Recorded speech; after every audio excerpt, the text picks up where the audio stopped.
I'm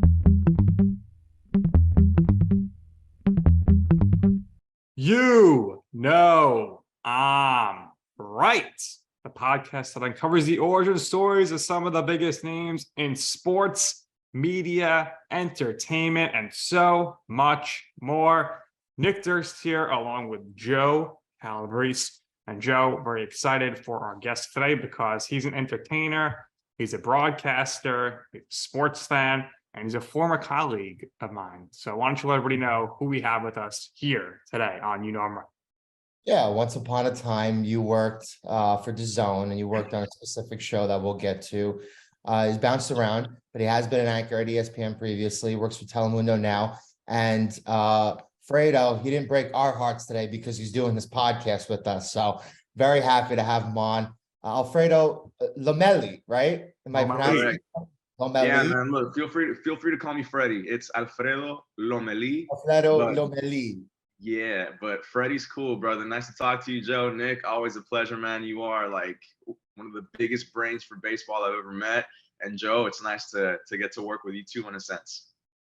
Freddie, we're reuniting here virtually after 4 years. 4 years ago, working at MLB Network on the DAZN show, believe it or not. But the one thing that I first learned about you there is your nickname, Freddy Ballgame. So what were the origins of that? And I believe Scott Rogowsky, HQ, former host, messed up that and called you Freddy Baseball a few times. So tell us about the origin stories of the nickname and when he messed up your nickname. So, I mean, I've always been a sports fan. It's been one of those things where from the time I was little, like my biggest dream was to be an NBA baller and, believe it or not, a track star. I used to watch like the Olympics. And I used to be like, oh man, one day I'm going to be out there running the 100 meters when I hear that gunshot. And that never happened. And then I fell in love with baseball as a little kid. So I think sports have just always been a part of my life. And it was really Adnan, Virk, who really, once we sort of reconnected, because I remember him from my time at ESPN. And then when I saw him again and I got to work with him, because I never worked with him back there, but I did work with him on DAZN, he sort of made it stick. And yeah, Scott Rogowsky sort of, man, those were some good times. There was a while where for me doing a 3-hour baseball show would have seemed like, what? Can I do this? Because baseball is all about the ins and outs, and you have to know the game so well and love it and really live it, breathe it. And for me, it was such a great experience because I feel like that's where I truly maybe earned my nickname of Freddy Ballgame, not just as a fan, but also working with the greatest of the industry, man. So that's a little bit about where that came from. So what were your favorite teams growing up in Texas? In Texas, my favorite teams, it's always San Antonio Spurs, die hard. It's like I bleed black and silver. You were in black and you're wearing a chain, so it makes sense. Yeah, exactly.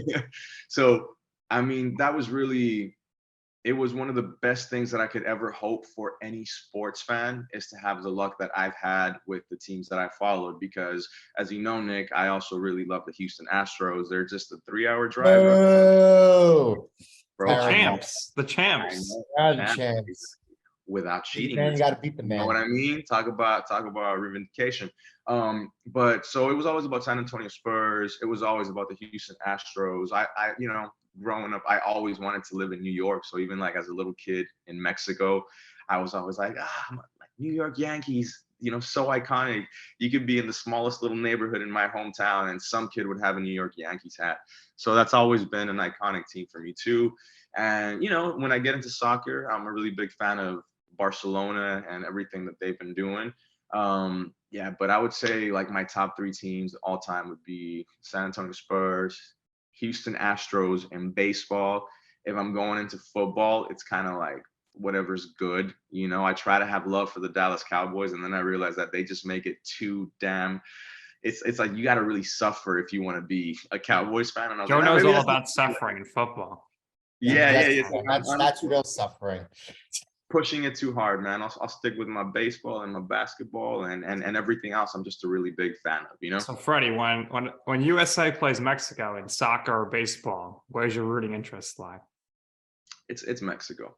Okay. It's Mexico only because, and I say this as someone who, I'm going to use some trendy words here that I learned from all my PR people in the industry. I'm a 200%er. and I do consider myself fully 200%. So born in Mexico, raised in the US, 100% Mexican, but also 100% American, I take pride in that. There's just something about knowing, I guess, some of the privileges that a lot of athletes in the US have that other third world countries don't have. And now, mind you, when it comes to soccer, Mexico's very well off financially. They get paid so well, it's crazy. But in terms of the development of athletes, Mexico's really, really bad still in comparison to the US. So there's a little bit of that underdog mentality where if Mexico's playing the US, it's almost like a statement. It's like, come on, yeah, this is huge. What it's gonna do for kids to see that they could beat a powerhouse like the US is great. But the minute Mexico's out of the question, like, I'm Team USA, because these are the colors that have led to my success in my life and my lived reality. So I never dog on Team USA. The other day at the World Baseball Classic, I was hyped for Japan, so hyped for Japan and Shohei and all that, but I wanted Team USA to win. I wanted the US to win because I feel, I feel the stars and stripes in my heart as well. All right. What year did you move? I'm sorry? What year did you move? I moved to the States when I was a kid. When I was 7 years old, I moved to the States, into San Antonio. But growing up in the heart of Texas, it's like basically, it's kind of like Miami, but with Tex-Mex instead of that Cuban flair. But it's like 49% Hispanic in San Antonio. So it's almost like you have those Latin roots no matter what when you grow up in Texas. I imagine similar to growing up in LA or New York, maybe from different parts of Latin America, but it's that same vibe. So I feel like I never lost that. And interestingly, it only took about 3 months when I moved to the US before I was speaking English. Oh, wow. Perfectly, because when you're a kid, you pick up everything.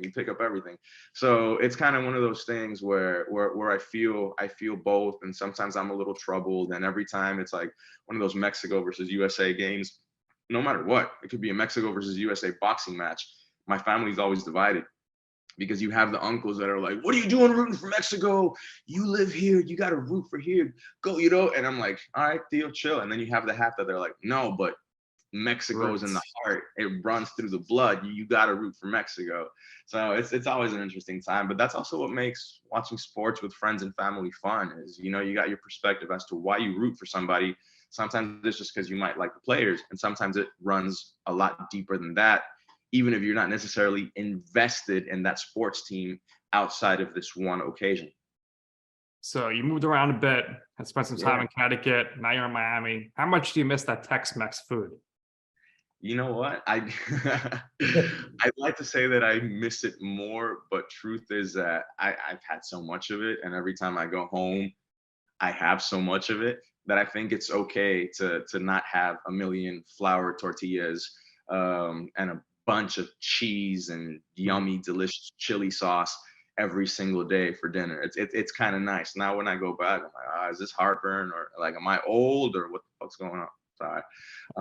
But it is nice. Every time I go home, the first thing I do is I go to my favorite taco place, and I'm like, get me a bean and cheese taco, get me a barbacoa taco, get me a Big Red. Big Red is this red soda that they don't even sell it in many other places outside of Texas that I've seen. And it's kind of like a Tex-Mex tradition. You have your tacos and your Big Red soda. Nothing better on a weekend. Freddie, I think next time you're in New York, Joe and I could bring you to a really good Tex-Mex place in Woodbridge, New Jersey, right, Joe? Right. Oh man, please. As long as they have the handmade flour tortillas and the fresh beans and all that, you can count me in, man. Give a shout out to this place, Jose Tejas, which is kind of the best tri-state area Tex-Mex place, and everything's pretty cheap too. I'm gonna quote you on that. Always been a great time because I'm in New York a lot, so I'm gonna do that next time. And I have family that lives in New Jersey, and I'm always in New Jersey whenever I go back. The three of us and Adnan and Virk heading out to. Let's do it. We'll talk sports. We'll talk movies. It'll be awesome. Yeah, let's make it happen for sure. So. We talked a little bit about your sports background already, but there was this time where maybe you were going to pursue a career musically. Very talented singer. So tell us about your childhood growing up singing.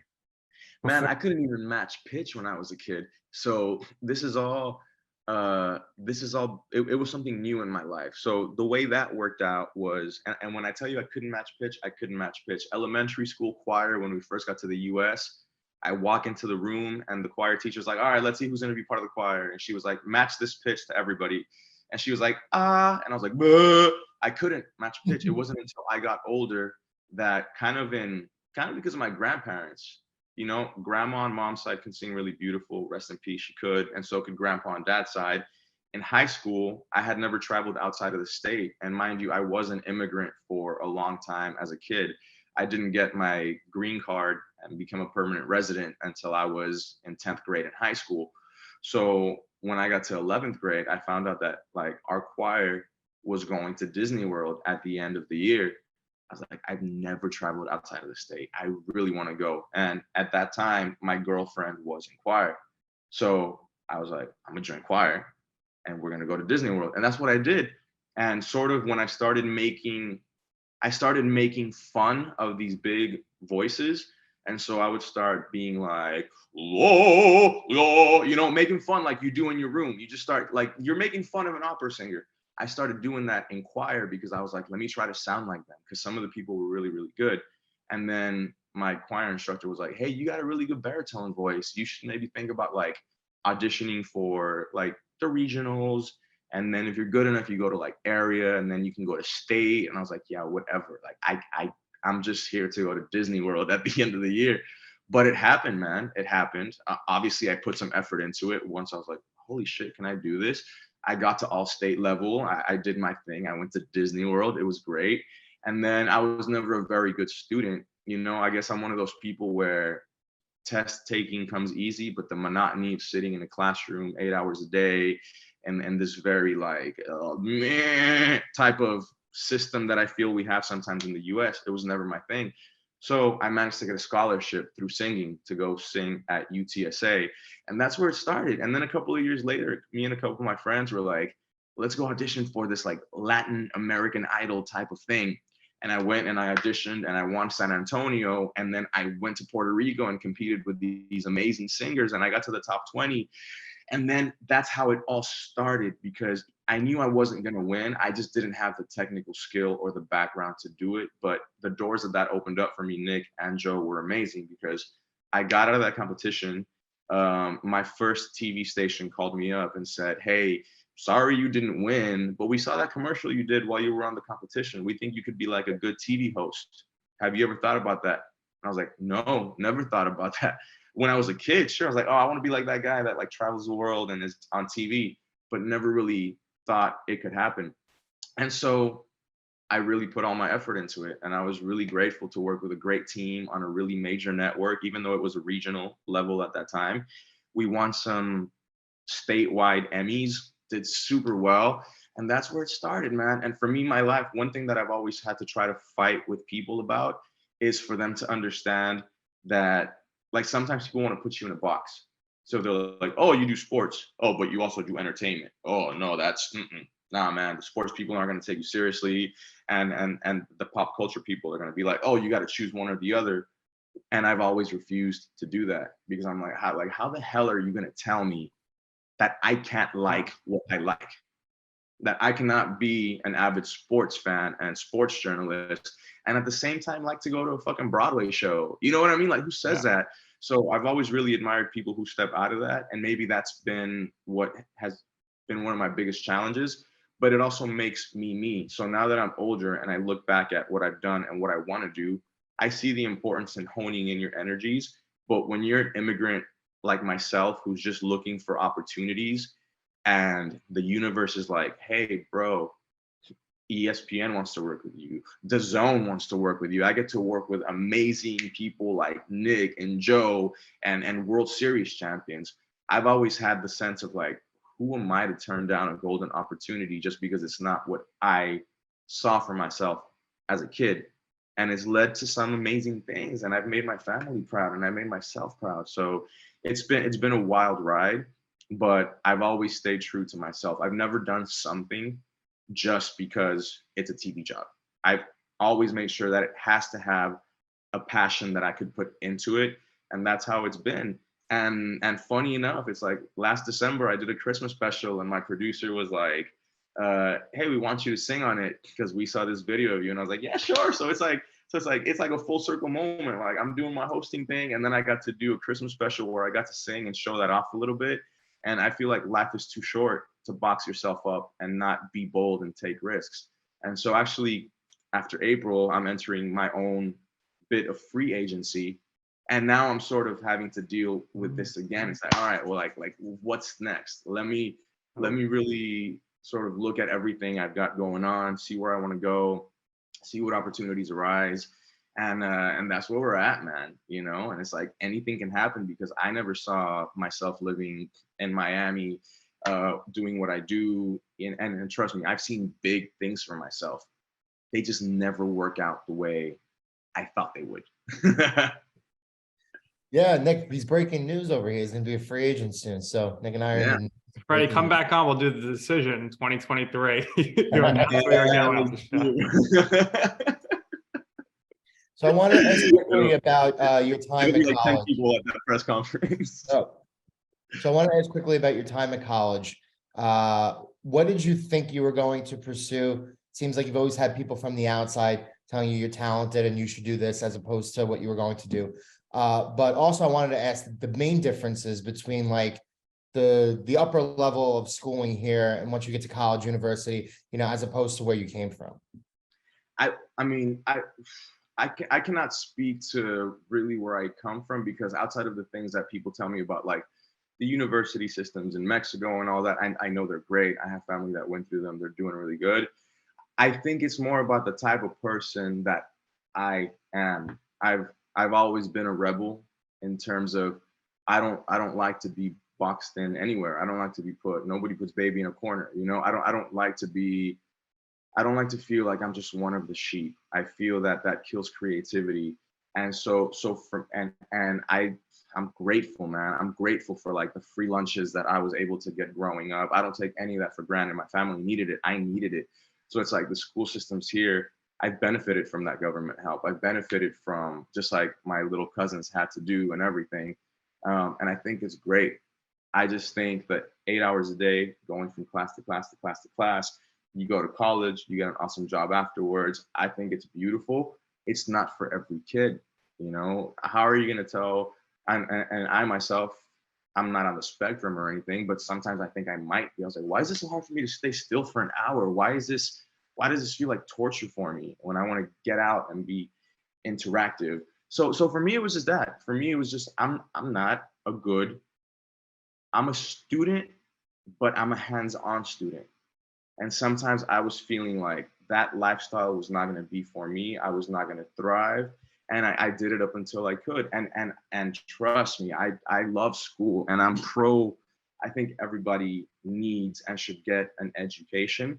I just wish there were more options for people to really express who they are and to express their individuality, as opposed to like everybody sit the same, everybody wear the same thing, it's just, I don't know if I'm explaining myself, man. I just think that there's a lot of people who are creative.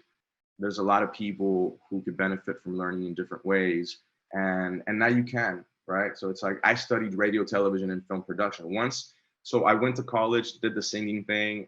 Within the first 2 semesters, I was like, man, I'm grateful for the scholarship. But yeah, you guys are yelling at me because I'm singing an R&B song, and you guys just want me to sing opera. Like, this is not for me, respect to opera. It's not for me. And opera's the worst, Freddie. I basically, have you slept through a 3.5 hour opera?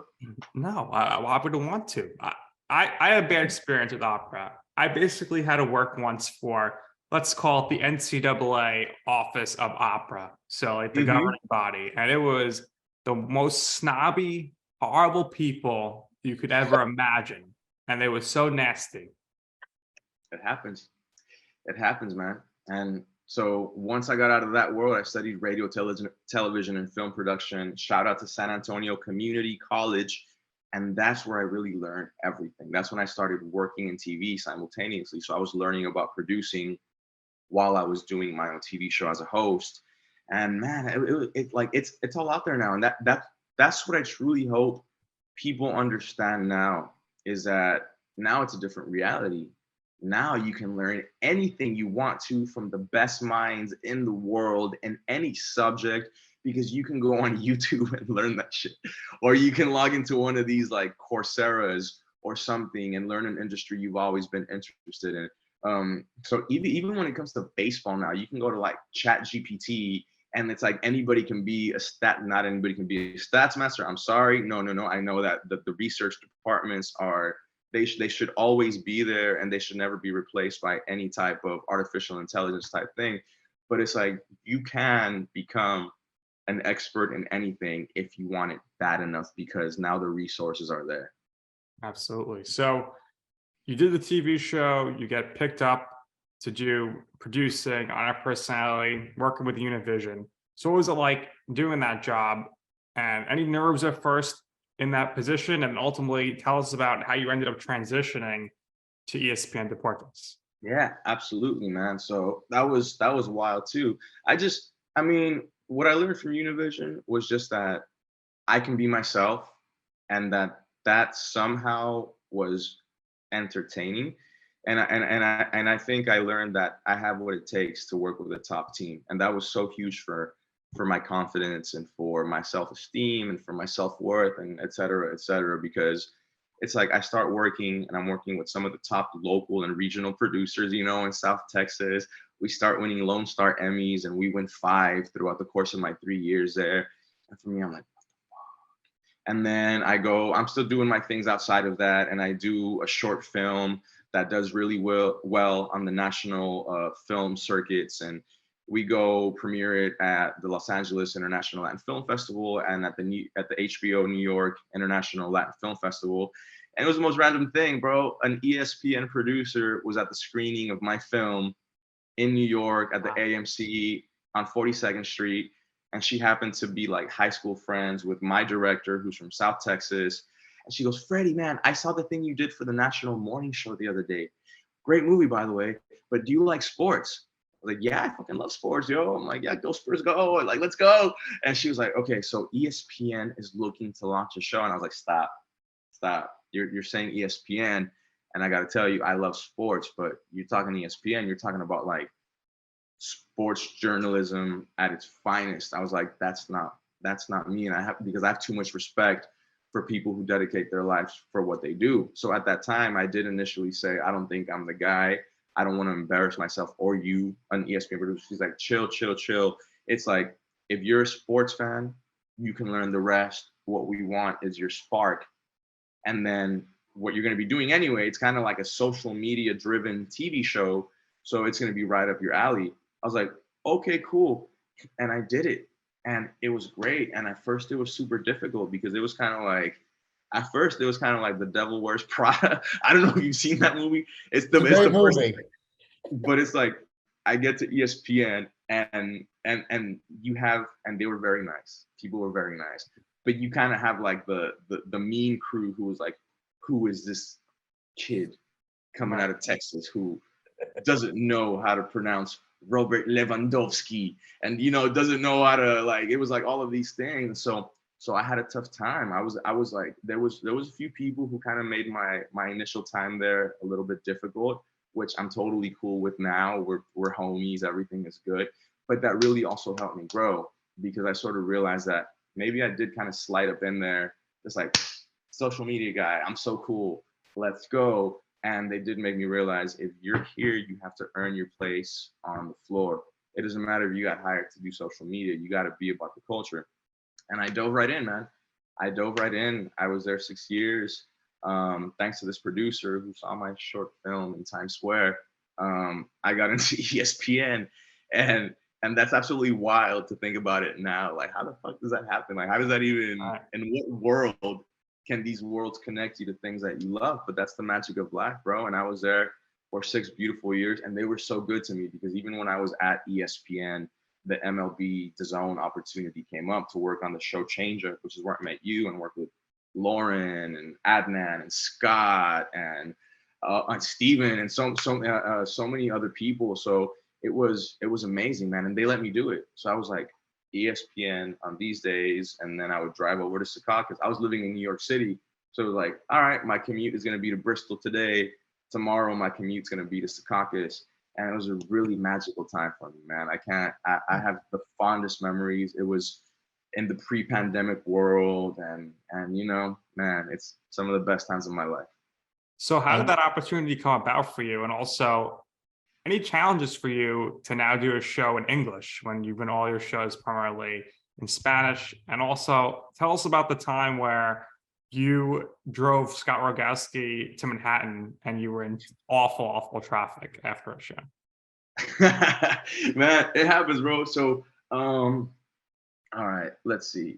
Wait, what was the first part before Scott? Because I So got stuck. how did the opportunity come about to do Oh, ChangeUp? to And then work in the zone. also any challenges for you to do a show in English when you're doing all your shows in Spanish? That's a really good question because yes, there was. So I was working in Spanish so much. I had done some English, like at ESPN. I did a show called NBA Tonight, and I was working on Sports Center on Snapchat.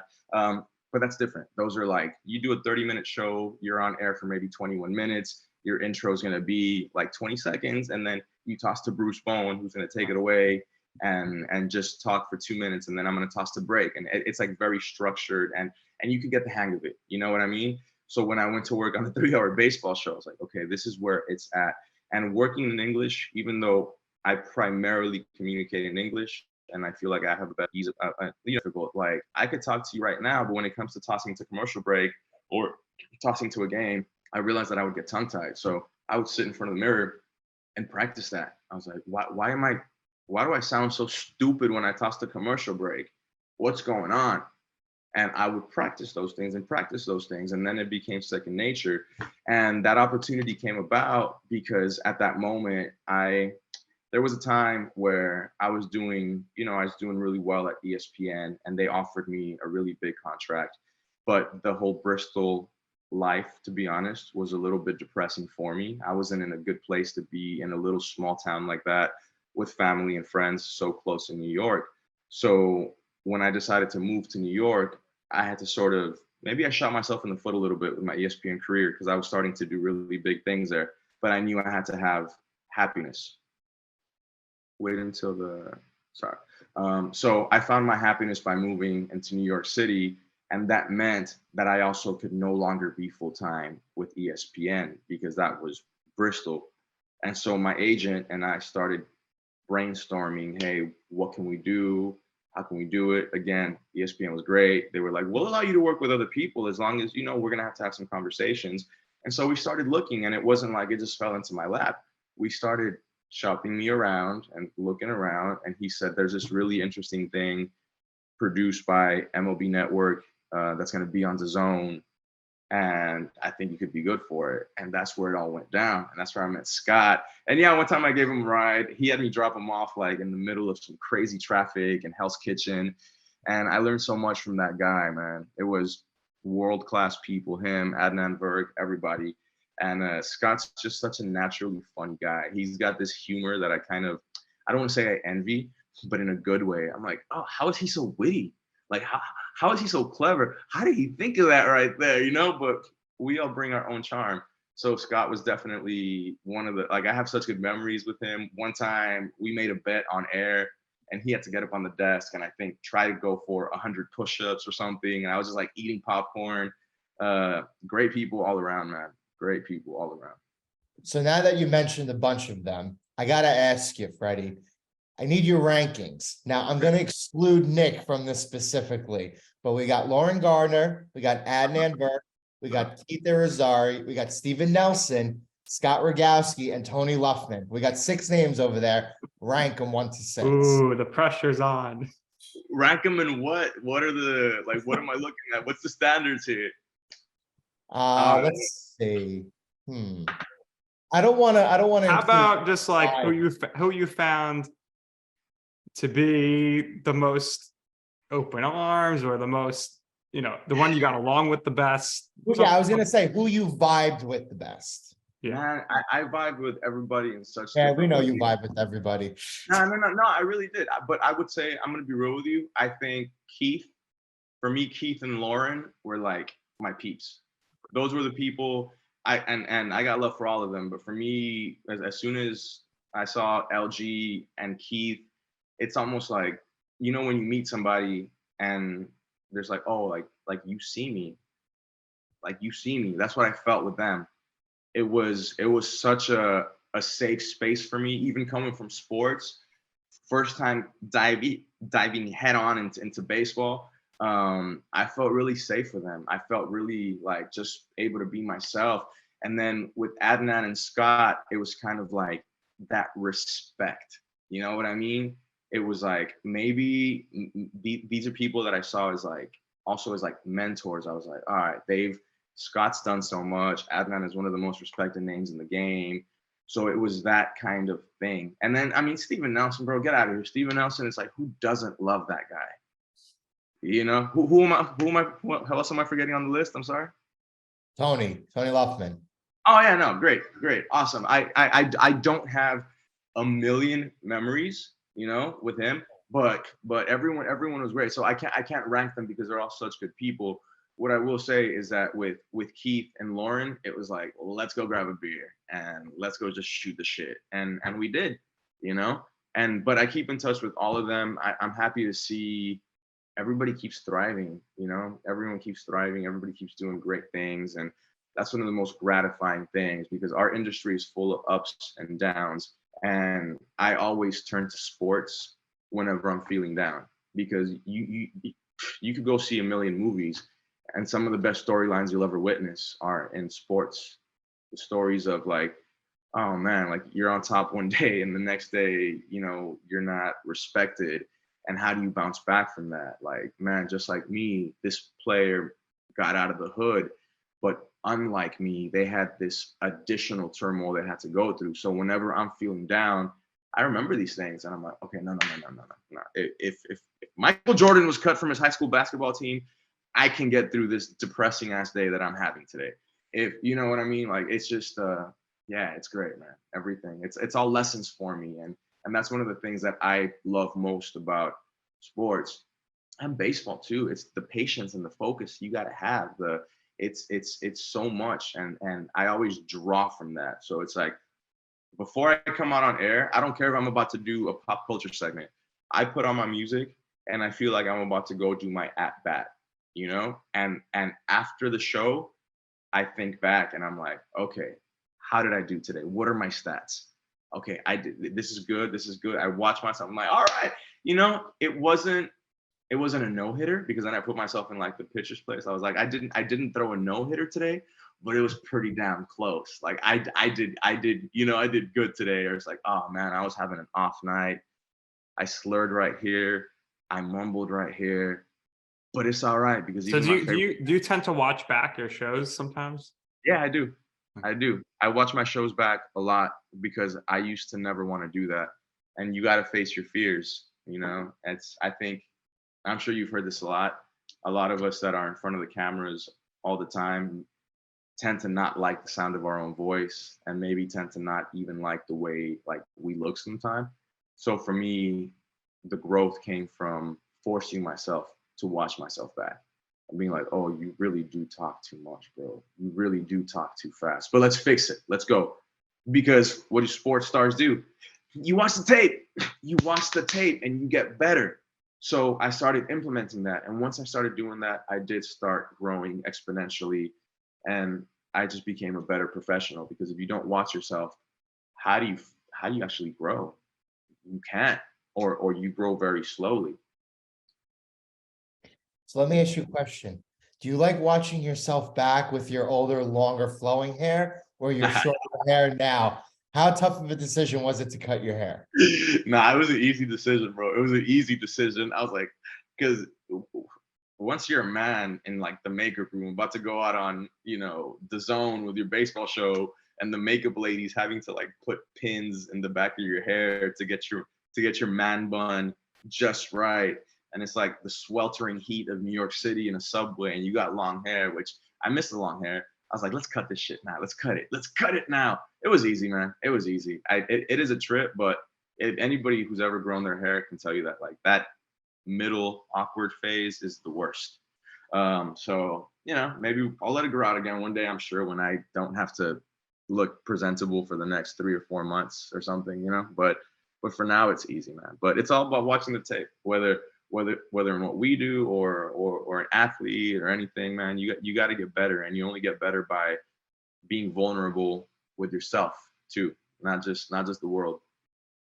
So you made the move to Miami to work for Sure. NBCUniversal, Telemundo Enterprises. So what was that whole process like there to get that job and then to make the major move down to Miami?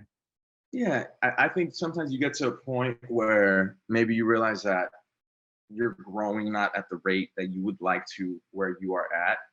And so I was at the point living in New York City, working with ESPN, where I sort of said to myself, I have to make a move because I realized that me living in New York is sort of, my ESPN career was going great, but budget cuts started happening. It's right around the time where they started cutting, and not just there, across the industry. You know, back in the day, I was traveling the world covering the X Games and going to the World Series and going to the Super Bowl and covering NBA Finals and doing so many different things. And then I started seeing so many people get laid off, and it started happening over and over again. And so a lot of the projects I was working on, there was no longer any budget for those. So it was, again, one of those organic things where it's like, I'm comfy here with what I'm doing. And you start doing the same events over and over and over again, and it starts becoming a thing. And then all of a sudden, all of that gets cut. Fortunately, still had a job, but I said, let's see what's next. And an opportunity came down to move to sunny Miami. And my heart's in New York City. I love New York more than any place in the world. But the opportunity came up, and it was something that really afforded me. I didn't know how much of a blessing that would be until it happened. And I saw how bad the situation got with the pandemic and the lockdown. And I said, and I'm really down here in Miami, playing outside every day. Man, it was such a blessing. It was such a blessing. So I've been here for 3 years, and I'm coming across the same thing right now, because of everything that's going on in our industry. Now is also the point where I sort of said to myself, my contract is up in April. Do I want to stay where I'm at, or do I want to change something? And it's time to change. Sometimes you don't, how contract negotiations are. Sometimes they don't work out. And as much as maybe, sometimes you fight for your worth and you fight for what you think you deserve, sometimes the resources just aren't there. And so it's also that natural, organic point to say, well, let's pivot now. Let's pivot and see what else there is to explore. And it's all love. And this is the first time I'm speaking about this publicly, that I will no longer be with them after April. But there's a lot of things in the work, which hopefully we get to talk about another episode. But yeah, man, it brought me down to Miami, and outside of Miami, I've worked with some great people. I've gotten to explore. I've gotten to really also, Nick and Joe, like, realize the difference between pop culture and sports, and what I love about working both. And I've realized too that each one has its virtues. But what I really love about covering sports is that you only cover people who merit the coverage. Unless it's some crazy like Antonio Brown fucking scandal or whatever, like, you're gonna talk about that mess. But when we're talking about sports, we're talking about baseball, we're talking about Shohei Ohtani, because he's the #1 ranked player in the league according to this latest list that came out. If we're talking about Mike Trout, it's gonna be because he's Mike Trout, because he deserves it. Sometimes in the entertainment industry, you talk about people just because some of the higher ups are friends with them and they haven't had a project in 2 years, but we still got to talk about them because they posed in a sexy bikini out on the beach, and somehow that's worthy of being put out on TV when you can get it for free on social media. So I'm criticizing with love because I'm at a learning stage in my life, but I've also realized that as much as I love the both of them, now me as a producer, I want to make sure that anything I put out is because they've earned it. And with sports, 99% of the time, that's what you talk about. People who've earned their name coming out of your mouth. I know that sounds so pretentious, but it's like, you got to be good. And so it's all been a learning for me, because I'm also a producer. I have my own production company. that I started up at the end of 2021. And as I move forward, you know, these are things that I'm learning, that I wanna make sure that we give space to people who work hard to be in that space for their talents, whether it's an incredible shortstop or an amazing up and coming singer. You know, that's what I really want. So you do dances and for TikTok and Instagram stuff. So kind of loop this into what you're doing with your other interests production wise. Do you plan on maybe doing more original content, you know, moving forward to get yourself out there a little bit more? 100%. 100%. Original content is key, and creativity is currency in today's market. So, you know, so some of those dances and stuff, you know, they're silly.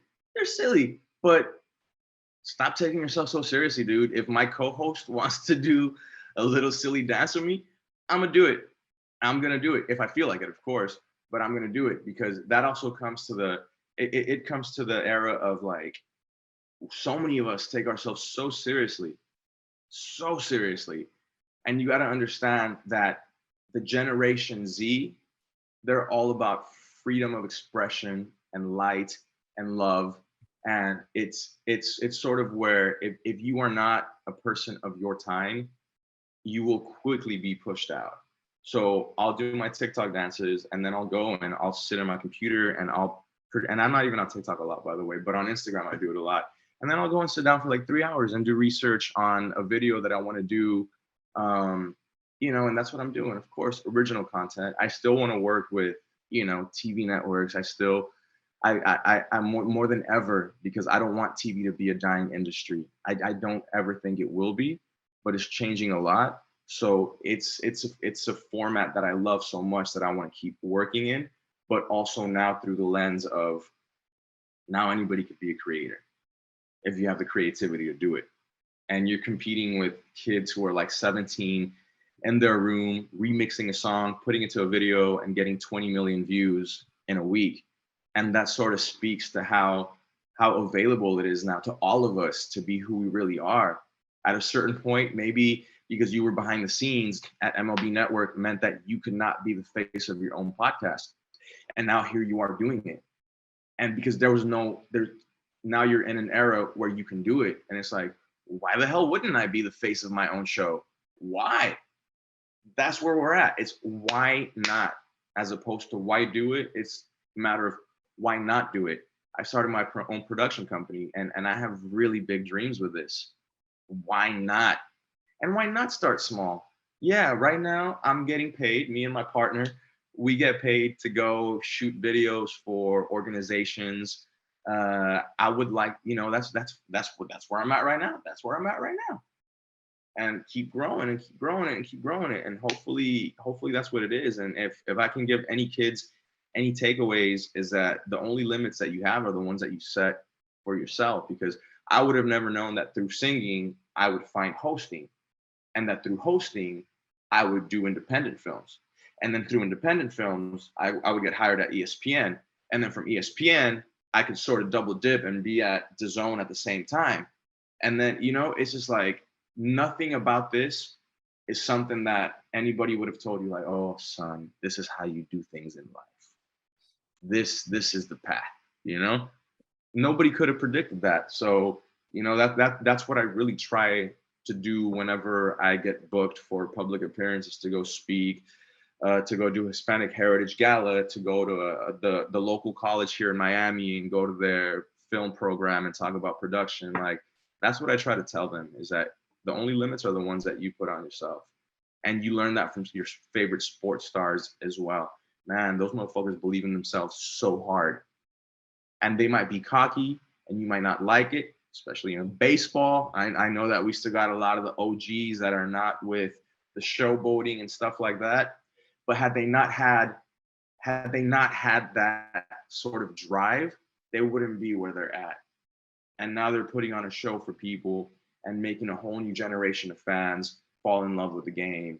And so for me, that's what it's all about. So as you can tell, man, in my heart, I'm like a sports icon and I put, this, and I apply it to what I do, but only because it's so bold, only because those guys have to be so bold to get out there every day and do what they do. And their skin has to be so thick. So yeah, man, I give you a lot of long-winded answers, but it's because I'm passionate and also grateful for the space that you guys are giving me right now to talk about this stuff. So Freddie, at what stop in your career did you get your largest social media growth, and how have you been able to use that to kind of leverage yourself and your notoriety? Yeah, thanks, man. I mean, look, my social media is not huge, but it's organic. And early on, I learned that you drive yourself crazy if you worry about the numbers too much. So like my social media numbers, yeah, they're growing. I'm verified on all the platforms, and little by little, I'm getting my community, and I'm grateful for it because it's organic. But that all comes with just being in a mentally stable place first. And it comes down to those little things like, I want to put this dance out there that I do with my friends. No, man, I'm too fucking old. I'm way too old for this, man. I'm like in my mid 30s and I'm really about to do this silly dance. That's so stupid. And I started realizing that as soon as I started giving less, you know what? You got to be you, man. That's what I learned about social media, is that you share as much as you want or as little as you want, but make it you. So if you feel that inspiration to put something out, put it out. Don't worry about the likes. Don't worry about the comments. Don't worry about how many reshares it gets. Put that out. And for me, that's been the key to just being in a mentally healthy place with social media, is understanding that one day I'll do a video, it'll get 200,000 views. Tomorrow I might do a video and it'll get like 800. And as opposed to being like, which so many people get like, and I've been there too, slowly but surely I'm at the place where it's like, as long as it's you, put it out. If it's you, don't try to put on this persona, don't try to do this thing.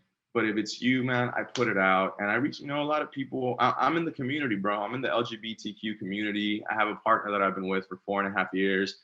And that's also been a part of it, is just saying, man, if I can't love myself, how's anybody else going to love me? So I got to really love myself, put myself out there as I am, and people react beautifully. I guess, as with everything, everybody gets a little hate from time to time. But when I get a message from like a kid in Ecuador and he's like, dude, I love how you were just covering the World Series, and then you're on a boat with your boyfriend and your cool friends in Miami. He's like, I never thought that could be something that anyone could do. It's just be natural and open and just live a normal life. And so like, to me, that's when I'm like, oh shit, all right, I'm making an impact. And then of course you have like the youngins. I don't know how many messages I get from people who are in college and they're like, bro, I want to do what you do. How did you get into sports journalism? How do you get into this? How do you do that? And I take time and I answer every single message, because I'm like, these are people that somehow look up to you. And who am I to be looked up to? You know what I mean? Like, who am I? This is something that is, it's an honor for me. So I want to share whatever much or whatever little wisdom I have. And to me, that's what social media is all about. Not just looking cute in pictures, not just like, I got 100,000 followers. Not, it's like, what impact can you make? And for me, it's led me to become friends with World Series champions, with Academy Award winners, that I never thought, like, had it not been for social media, that would never happen. You know what I mean? And that's the impact of it. And at the same time, become friends with that little kid in Ecuador who can never come out until he gets the F out of his little town. And it's also that part of it. Like, the scale is huge and the impact is meaningful, even if I only have 29,000 followers on Instagram. Don't brush that off. That's a very large following. Where you are in your career. But in comparison, and that's another thing, I'm not comparing, but I say that to say, like, there's no small numbers. You can make an impact, no matter where you're at with it. Yeah. So what would you say in your life or your career is your I'm right moment? Assuming by that is a time or place where you wanted to pursue something, you ask somebody for advice, and they're like, Freddie, that's an awful idea. What are you doing? Don't do that. And you were like, you know what? I'm going to do it anyway. And ultimately, you will see why it is that I'm right. The big one for me was moving to New York City. You know, I get to Bristol and things are going really great. I managed to get an amazing agent, which was another dream come true for me. And after those first 2 years in Bristol, when I wanted to move to New York City, everyone told me I was crazy. I got offered a really great contract, more than I had ever made in my life. I was already doing both Spanish and English TV on, you know, doing my stuff. And when I said that, my agent was like, "You're ruining your life. Mm-hmm. You have been offered this incredible contract. You're being given this opportunity. You're ruining your life." Same thing when I walked into, you know, the talent office at ESPN, and I said, "I can't take this, but I want this. I want to stay here, but I need to move to New York." I didn't know how to say it, but I said, I know I have to move there. Bristol's not the place for me right now, but you have my full dedication. And they also thought I was ruining my life. They're like, "Freddie, you realize this opportunity that we're offering you, like people would dream of, not just working at ESPN, but also at that point, being one of those faces that they were about to put everywhere." And everyone thought I was crazy. What the fuck are you doing? I got a major, instead of getting the biggest contract of my life, I ended up getting a salary cut to move to New York. And I had to get up at 5 a.m, hop on the 5:59 train from Grand Central Station into Stamford, Connecticut. My car was in Stamford because much easier to park in Stamford than in Manhattan. And then I would have to drive from Stamford into Bristol in order to make it in time for my 8 a.m. production meeting. And I did that. And I did that for another 2 years. And I had to sort of prove to them that I could do it. And then after those 2 years, they started seeing that it could work out. And then that's when I started getting like the car service, and I started getting like, "Oh, you can stay in a hotel in Bristol when you come over."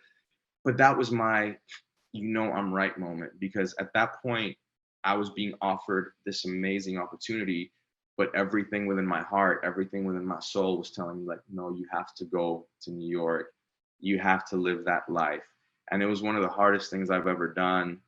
But what ended up happening was that because of that move, I got an incredible array of opportunities, and I still ended up doing some great stuff with my employer while getting to work with another one, getting to really just become the man that I had always wanted to be. And it was really hard, man. It was really hard. But as soon as I got to New York, I knew that it was the right decision. And sitting where I'm sitting now, I know that it was the right decision, because sometimes you have to turn down something that the world is telling you is right for you when you feel in your heart that you have to do something else. And that was one of my biggest, you know, I'm right moments, is knowing that I had to stay true to myself, even if it meant that I might have potentially, you know, shot myself in the foot a little bit, which I don't look at it in that way anymore, because I know that I did the right thing. One of the all-time great quotes to that question that Nick always asks here at the end of the podcast. Freddie, we thank you for your time. We really appreciate it. I know you met Nick before, the first time you've ever met me. Hopefully we do get together in person. I think that's a great idea. Hopefully we go out to eat. Tejas is a great place. You would love it. Joe might be in Miami, but we don't know. We don't know where Freddie's going to go free agency. We don't know where he's going to be living. So we'll have to find. You know, I'll probably stick around Miami for a while. But Joe, you got a new friend in me too, bud. And Nick, next time I'm in New York, for sure, let's get together. Let's go have that Tex-Mex food. Love that. Shoot ideas, because I admire what you guys do. I admire the passion that you guys have. I admire like the balls it takes to say like hustle, right? Yeah, bro, it's the hustle, it's the flow, and you guys are experts in what you guys do. So you guys are the type of guys that I most look up to right now in this stage of my life, because y'all are go-getters, and because y'all stepped outside of what maybe you thought you could do, and now y'all are thriving. So you guys got a friend in me, like, por vida. Look that up. Yeah, I don't know, Joe. It sounds like the last words there. I usually give our guests the last words. And I can't think of a better way to end it. Excellent. I know, man. That's one of the things I got to work with, bro. I'm a talker, so it's like you just got to wind me up, and I'm like, "Oh," which is why I could do a 3-hour baseball show in the first place. But All right, Freddie, hopefully it's not been too hard for great. you guys. Can you sing us out? Give us a little goodbye swan song here. Claro que sí. All right, English or Spanish? Let's go. I'll sing you a little mariachi. Let's see. Give me a second, bro. I wasn't ready for this, and I'm recovering from a cold. All right, so Freddie's gonna sing us out here. So before he does, just wanted to say thank you to Freddie for joining us, and for my co-host Joe Calabrese, I'm Nick Durst, and this has been You Know I'm Right. Take it away, Freddie. Say that you'll stay a little. Don't say bye-bye tonight. Say you'll be mine. Just a little bit of time is worth a moment of your life. Save room for my love. Save room for a moment to be with me. Save room for my love, just a little. Save a little for me, just a little. I'm about to leave it there, guys. I wasn't ready.